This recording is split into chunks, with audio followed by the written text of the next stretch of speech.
সকলকেই স্বাগত। আজকে এমন একটি ইন্টারেস্টিং এক্সপেরিমেন্ট দেখাবো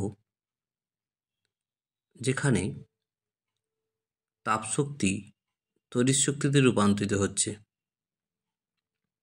আমরা জানি দুটি ভিন্ন ধাতু পরিবাহীকে দুই প্রান্তে যুক্ত করলে যে থার্মোকাপল উৎপন্ন হয় বা তৈরি হয় তার এক প্রান্তে উত্তপ্ত ও অন্য প্রান্তে ঠান্ডা করলে বিভব পার্থক্যের সৃষ্টি হয়, অর্থাৎ তড়িৎ সৃষ্টি হয়।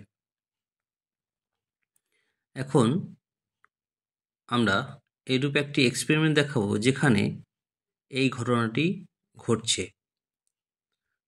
অর্থাৎ এখানে আমি একটা পাত্রে, স্টিলের পাত্রে বরফ নিয়েছি, সেটাকে উপরে রেখে ঠান্ডা করব।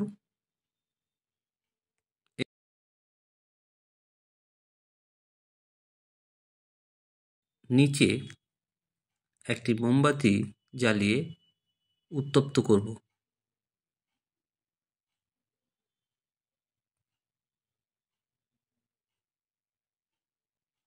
আমরা এখন দেখতে পাচ্ছি যে তাপমাত্রা পরিবর্তনে তড়িৎ সৃষ্টি হয়ে গেছে। মোমবাতিটা সরিয়ে নিলে বিদ্যুৎ সৃষ্টি বন্ধ হয়ে গেল।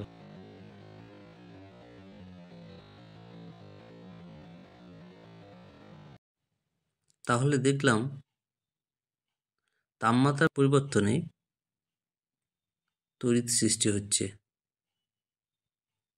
এখানে তাপশক্তি তড়িৎ শক্তিতে রূপান্তরিত হচ্ছে।